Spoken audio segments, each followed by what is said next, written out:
Number 7. Jacqueline ADES.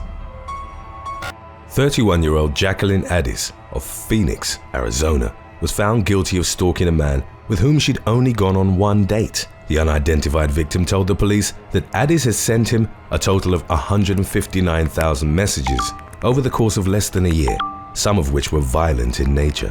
ADES found the man on the exclusive millionaire dating app, Luxy. He was a businessman who served as the CEO of a successful company in Paradise Valley. ADES, a beautician, had gone out with him once in the summer of 2017, after which he decided not to pursue a second date with her. The woman proceeded to stalk him for the next 10 months, inundating him with text messages and even showing up outside his house on one occasion in July of 2017. The man called the police following her appearance at his residence, but she didn't stop harassing him and even returned to his home a few months later. It wasn't until May of 2018 that ADES' extensive stalking was brought to its overdue conclusion. She was arrested by Paradise Valley police after being found bathing in the man's tub. Law enforcement also discovered a large butcher knife in the passenger seat of her car. ADES would reportedly send the subject of her obsession more than 500 messages on some days, and in many of them threatened to kill him, going so far as to call herself the new Hitler. The criminal charges against her were eventually dropped after she was found to be mentally incompetent and non-restorable. Her court-appointed attorney revealed her plans to move to Florida and seek treatment for her mental illness. She was permanently prohibited from making any form of contact with the man she was found guilty of stalking. Number 6. Jeremy Kelly.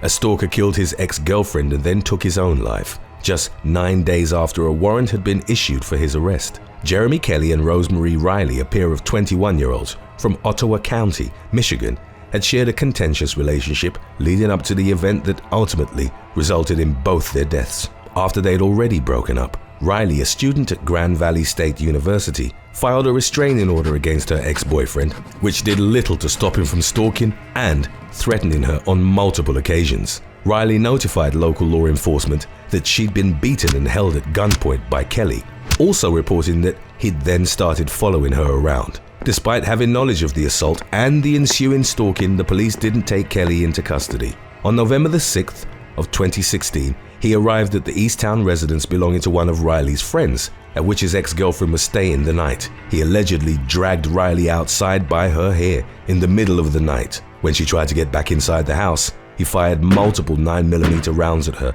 killing her instantly. He then turned the gun on himself. In the incident's aftermath, Riley's family took legal action against campus police and Ottawa County Sheriff's deputies, claiming they'd failed to properly protect the victim prior to her murder. The lawsuit also alleged that the warrant for Kelly's arrest hadn't been executed in a timely manner because his father was a police officer. The lawsuit was dismissed by a federal judge in September of 2020. Number 5. Erica Capps.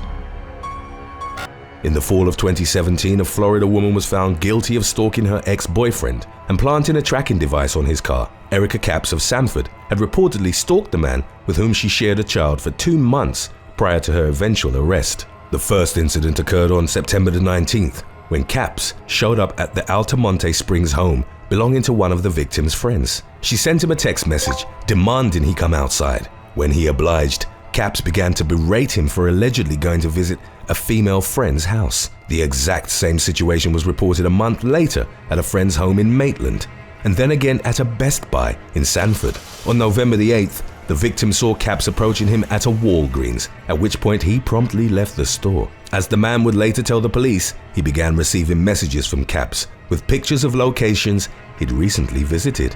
He became increasingly suspicious as to how his ex-girlfriend so often knew of his exact whereabouts.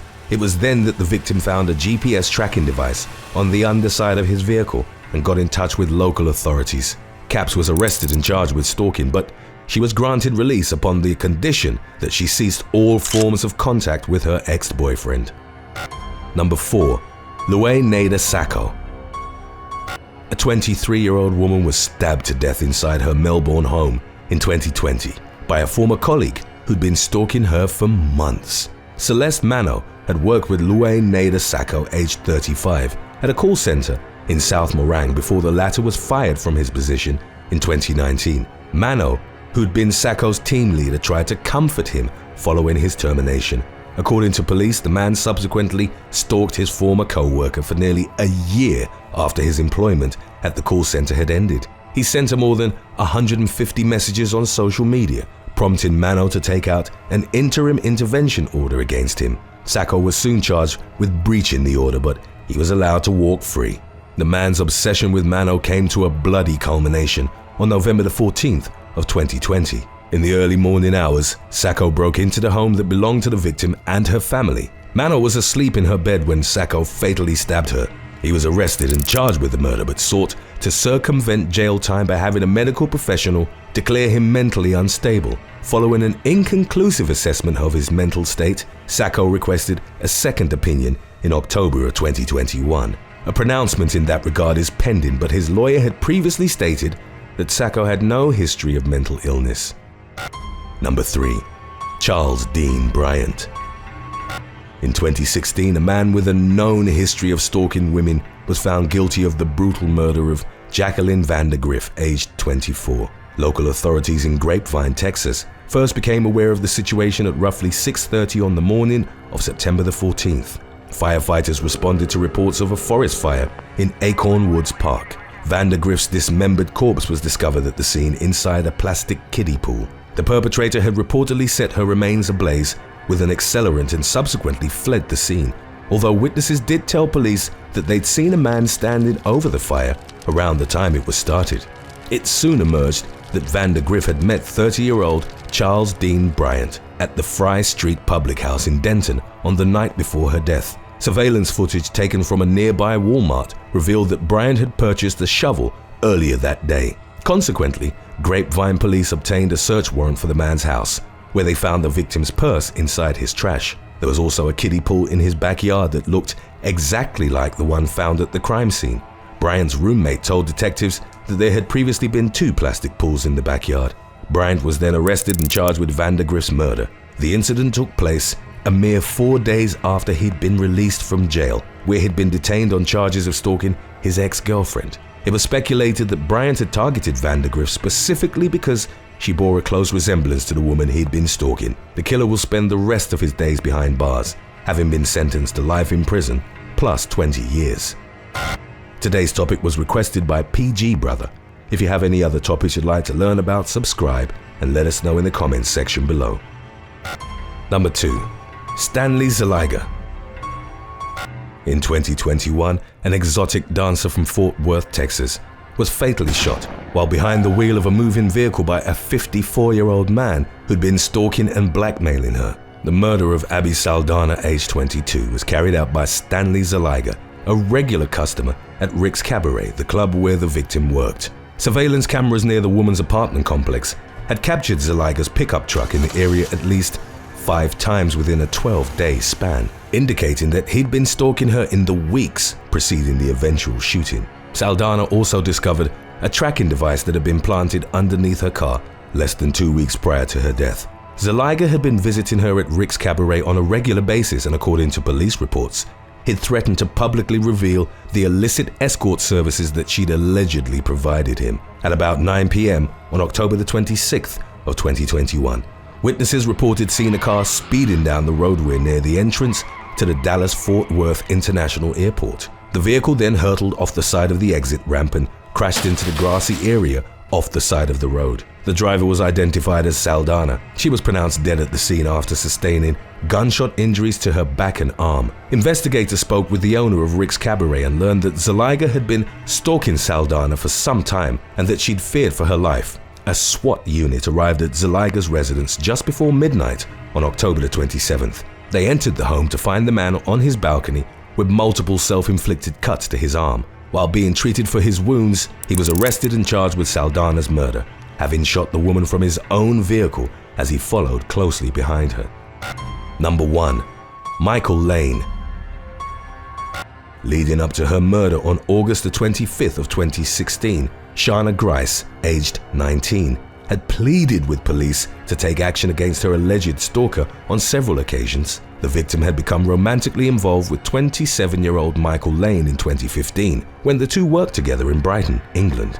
The man allegedly became obsessed with Grice who eventually returned to a former boyfriend of hers after ending her relationship with Lane. Following the breakup, Lane reportedly told a friend she'll pay for what she's done. He subsequently placed a tracking device on Grice's vehicle and began stalking her. Members of Sussex law enforcement were first informed of the situation in February of 2016 after Grice complained about Lane sending her unwanted flowers and inflicting damage to her car.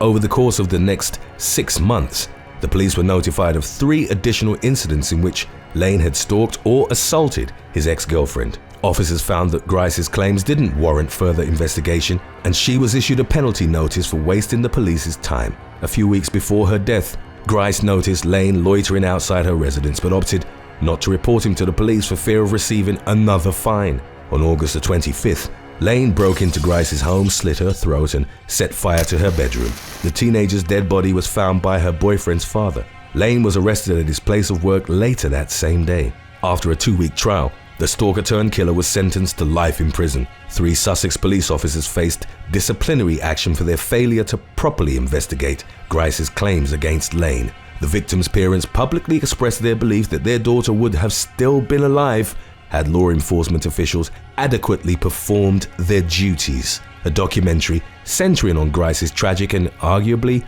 preventable demise was broadcast on British television in March of 2021. Thanks for watching.